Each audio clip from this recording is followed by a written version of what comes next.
আসসালামু আলাইকুম ভিউয়ার্স, আবার একটা রেসিপি নিয়ে আপনাদের মাঝে ফিরে এলাম। আজ আমি চিকেনের সাথে এই সবজিটা রান্না করব। আসুন আমার সঙ্গে। ভিউয়ার্স, আমি মুরগিটাকে এইভাবে কেটে নিয়েছি আর কাঁচা কলাটাকে এইভাবে কেটে নিয়েছি। এর মধ্যে হলুদ মরিচ লবণ দিয়ে মাখিয়ে রেখেছি। আর মুরগির মধ্যে আমি হলুদ, মরিচ, লবণ, আদা রসুন জিরা পেস্ট, ধনিয়া গুঁড়া এগুলো দিয়ে ভালো করে মুরগিটাকে মাখিয়ে নেব। আমার কাঁচা কলাটা এইরকম ভাজি হবে। আমি একটু লাল করে ভেজে নিব।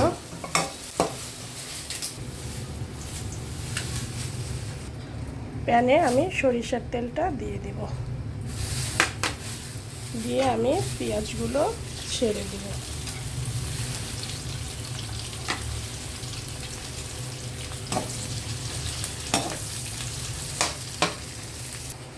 এখন আমি এর মধ্যে দারচিনিটা দিয়ে দিব, দিয়ে পেঁয়াজটাকে লাল করে ভাজবো।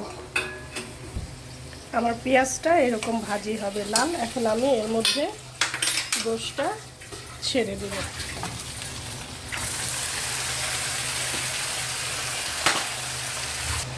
এবার টমেটো কুচিগুলো এর মধ্যে সব দিয়ে দিব।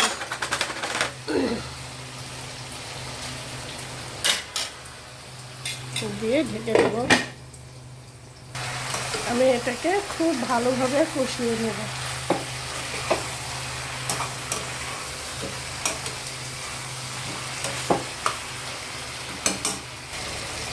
ভিউয়ার্স, আমি মুরগিটাকে অনেকক্ষণ ধরে কষাবো, 5 থেকে 10 মিনিটের মতো।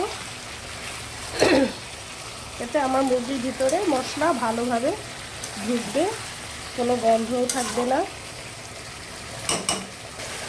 আমার মুরগিটা ভালোভাবে কষানো হয়ে গিয়েছে। ভিউয়ার্স, আমি এখন এর মধ্যে কিছুটা গরম পানি অ্যাড করব।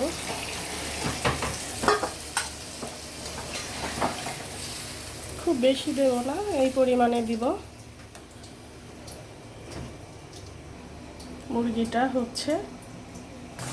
ভিউয়ার্স, আমি এখন কাঁচা কলাটা এর মধ্যে অ্যাড করে দিলাম, দিয়ে আমি সামান্য জিরার ফাঁকি উপর দিয়ে দিব। একটু মাখো মাখো হবে আমার মুরগির তরকারিটা। স্বাদ বাড়ানোর জন্য আমি সামান্য একটু চিনি অ্যাড করে দিব।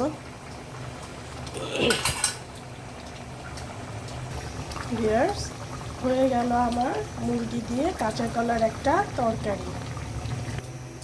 এবার সামান্য একটু পেঁয়াজ বেরেস্তা দিয়ে আমি এটাকে নামিয়ে নিব। ভিউয়ার্স, হয়ে গেল আমার মুরগি দিয়ে কাঁচা কলার একটা কারি। ভিউয়ার্স, যদি আমার রান্না ভালো লাগে প্লিজ লাইক, শেয়ার, কমেন্ট, সাথে সাবস্ক্রাইব করবেন। সকলে ভালো থাকেন। আল্লাহ হাফেজ।